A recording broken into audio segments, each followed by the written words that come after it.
Hello, my name is John Rose, and in this video I'd like to take a closer look at one, if not the easiest way to be wrong again. And it's interesting because it's really not mental, and many times we do it without having to think about it. Of course, what I'm talking about now is called a habit. And a habit is, again, not mental, it's a physical reality. Every time we do something, we create a neural strand that allows us to reaccess that behavior without having to think about it. And every time we do it, we keep reinforcing that behavior, and next thing you know, we got a big old cable, like a superhighway, driving us to do things without ever having to think about it. So in this respect, habit is the easiest way to be wrong again. It's, at least when it comes to our bad habits, because there are bad habits, but we also have good habits. And that's what we want to do. We have to realize that everything we do affects us, and then those effects accumulate and are reflected in what we got. And if we look around at pretty much everyone in our society, what we got isn't very good. These are the dark ages, and it's because of our bad habits. But we can change that around if we can ever find and apply the knowledge we need. But this is where this piece of the puzzle fits. You see, habits, bad habits, can keep us from finding the knowledge we need, and they can also keep us from applying the knowledge we need. But we can enhance our belief system and our performance if we can turn these obstacles into facilitators where we are willing to do something. So if we take a closer look at habits, habits would be 1 out of 7 wellness factors. And habits is a Russian doll. I don't know why I said China doll the other day. I've never said China doll in my life, but I used Russian doll as a punchline. I said it wrong. But habits is a Russian doll. It's in one puzzle that has 7 pieces altogether. There are 7 willingness factors that are part of a performance equation.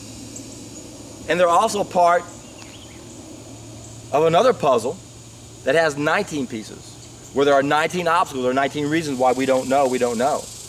And then they're inside of another puzzle that has 21 pieces, where there are 21 main problems of knowledge. And if you want to know where those pieces fit, you can go down to the description box below and go to the ultimate schematic, and then follow that up with the ultimate solution, the playlist, where I identify all 281 pieces.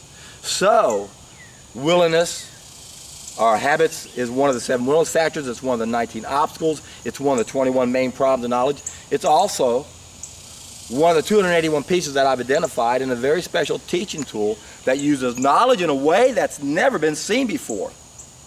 And it uses the only kind of knowledge we need to use to solve our problems, and it's the only type of knowledge that every one of us is born with. All of us are born with 2 forms of 2-valued logic. Our brains are wired for pleasure and pain, and we're living systems, so we're subject to the law of cause and effect. That's what my special teaching tool is based on. And the purpose of my special teaching tool is just to be able to assign piece numbers to every piece of the puzzle, and then you can see how they logically connect to all the pieces to the puzzle. So where are habits at? They're in the very first doorway we must go through. So if we look at my special teaching tool, there are 3 stages of knowledge, where knowledge is acquired in the first stage. And then in between the knowledge we need and the false knowledge we have in its place, there's a doorway where there are 19 obstacles, and that's where habits are at. They're keeping us from finding the knowledge we need. But they're also in the next doorway, keeping us from applying the knowledge we need. So if we look at the first stage of knowledge, where knowledge is acquired, we have the knowledge up here and the false knowledge down here. There's a doorway, and that's where the habits are at. And then once we have the knowledge, it's worthless unless we apply it, so we got to go through the next doorway and make it to the second stage of knowledge, where knowledge is applied. Remember, knowledge is worthless unless we apply it. So there's another doorway we must go through, and now habits are in that doorway also. They're piece 17 down here and piece 53 up here. I just assigned piece numbers so I can show you where they are on the schematic, because I can't put words on my map. I just got numbers. It'd be like looking at a map and looking at New York City, and it's piece number 8 or whatever, or Houston's 2 or whatever. So that's what I did. I assigned piece numbers to everything. And again, habit is the easiest way to be wrong again, because it won't let us make a transformative move and find the knowledge we need. And then instead we apply false knowledge and we make the mistakes, and then we end up with the dark ages in the third stage of knowledge, where knowledge is manifested. So let me illustrate how habits work. And this was something that came to me about a decade ago. I almost called it an epiphany, and it might be considered a minor one because it's not that important, except it's a brilliant way to illustrate how we do things without thinking about it. In fact, I have never really shared this with anybody before, but I saw my buddy this morning. I said, Juan, tell me something. I'm going to, what do you do when you brush your teeth? I said, do you put the toothpaste on the toothbrush? He goes, yeah, I sure do. And I said, then what do? You brush your teeth, right? Yep. And then what do you do after that? Do you then take your toothbrush and bang it on the side to get all the toothpaste out and clean the toothbrush? He goes, yeah, I do that too. And then what do you have to do? Do you also clean the sink to make sure you don't leave a mess? Yeah, my wife doesn't like it when I don't clean the sink.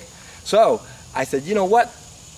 About a decade ago, I was cleaning my sink, and I thought to myself, how many times have I cleaned my sink?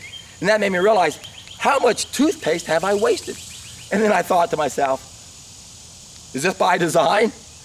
Was there someone sitting in the back room going, hey boss, I got a way to double our sales. Let's trick him into putting the toothpaste on the brush, and then when they brush their teeth, half the toothpaste will go into the toothbrush. They'll never use it, and they'll never wake up to the fact they shouldn't do it, because we're going to brainwash them on TV and convince everybody this is how you brush your teeth. Again, habit's the easiest way to be wrong again. Quit wasting your toothbrush or toothpaste. Just squirt it in your mouth. If you live with a bunch of people and you can't do that, well, put it on your finger and do it that way. And it's not so much you save money, how much the toothpaste costs, right? But you don't have to waste your time cleaning the sink. So this is a simple way to show you how we've been programmed also. In fact, I was thinking about this story, epiphany, on the way over here, and I started thinking, well, wait a minute.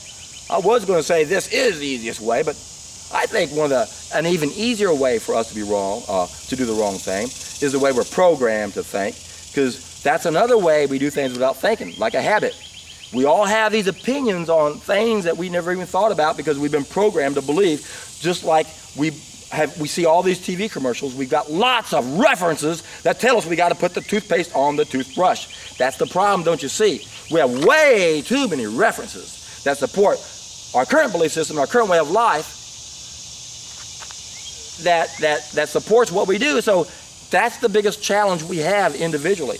We have way too many references, and there's only one way to challenge those references, at least when it comes to our lifestyle choices, and that's to have a brand new reference. And that's where the first of my three-step process comes into play. It's all designed so that we can challenge what we're doing. Just like I'm trying to challenge you right now about how you brush your teeth.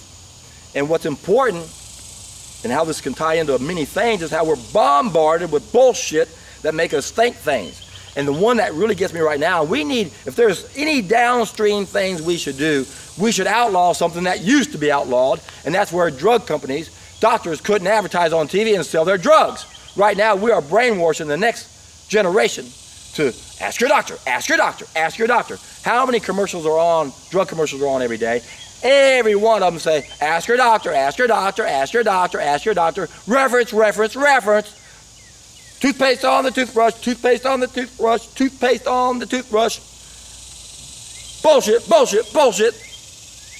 We're doing things without thinking about it. So it's time to start thinking. It's time for our neocortex to take over our reptilian brain, which can get addicted to anything that's pleasurable. And I got to interject real quick. I'm watching this monarch butterfly over here. I wanted to mention that in the last few days, there are lots of monarch butterflies back in here, so there's one over there. Check it out while you're listening to me talk, unless it gets you distracted. I had to mention that. But anyway, we do things without thinking about it. It's time to start thinking. It's time to use this brilliant brain of ours to control our emotions and the reptilian brain. I've said this before, it's like there's a battle between our brains. Our clever neocortex that doubled in size 2 million years ago against the reptilian brain. that I think is in charge. You know, everything we do is to change the way we feel, and that's where that reptilian brain is at. Again, it's real easy for us to get addicted to anything that's pleasurable. So that's why I said in my special teaching tool, this is another problem in knowledge. I label it piece 9, 9A and 9B. Our brilliant brain is what allowed us to master things we'd never mastered before. That's what got us in trouble. That's the first main event. And then we can become addicted to anything that's pleasurable, and that's where our reptilian brain is getting us in trouble. And then our brains are stuck in our taste buds, and we're under the hunger spell. And now one of our senses, our taste buds, is keeping us from gaining back the only sense that really matters when it comes to solving our problems at this stage in the game, because it's the sense we're missing. It's the sense we destroyed when we started cooking our food. Cooking destroys the sunlight energy that we're supposed to store in the nucleus of our cells that feeds one of our senses. This is the fall of mankind. I know I harp on this over and over and over, but it's the main theme to my message, that we are disconnected. And virtually everything we do in our society is keeping us distracted. We keep working downstream, not realizing how important it is to go upstream and get reconnected. And that's where the first of my 3-step process comes into play. And we do that on a temporary basis. The second step, a raw vegan diet. Correct those 5 mistakes on a permanent basis. If you're already doing this, do you need to juice fast? I don't know.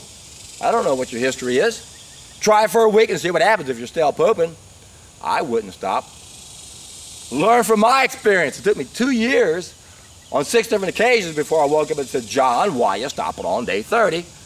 When the things coming out of you look like the rubber off the tire of my car. I showed you pictures in the video I did yesterday. And by the way, doing a simple edit was a nightmare on this stupid program I have. My God, I couldn't believe what it took to just edit a picture in. Anyway, I'm going to do a little quick rant on that one, because nothing's more frustrating than spending 5 hours to do something that should only take 5 minutes. Anyway, I do digress, don't I? Well, let's get back on topic. How do we control things that are controlling us? The easiest way to control things that are controlling us is to stop winding the cable. There's only one way to break a bad habit, and that is choose what is best for us. And then habit will render it agreeable and easy, as Pythagoras would say. So it goes back to the fact that we're living systems. Everything we do affects us, and then those effects accumulate. So that's what you have to think about life. Are you accumulating positive effects, or are you accumulating negative effects? Once again, everything we do affects us, then those effects accumulate, and that's what we got. Physically, mentally, emotionally, communally. What do we got communally? We have a disconnected species. Things are never going to change until we get reconnected as a collective. And that only begins by getting reconnected as an individual. And that's where you play a role as a trim tab to society if you're going to be in the first wave. If you're watching this video a month from today and we're already in the second wave, yeah, then jump on board. Let's get us to the majority. Unfortunately, that will probably take a little bit longer than a month. But who knows? This knowledge could spread overnight. One of my videos could go viral overnight. Millions of people could get this knowledge overnight. We could reach the tipping point in 1 month if somehow this knowledge could get out to the masses. I'm telling you, my friends, this is an exciting time to live, especially when you do a juice fast, because that's when you're in for a treat.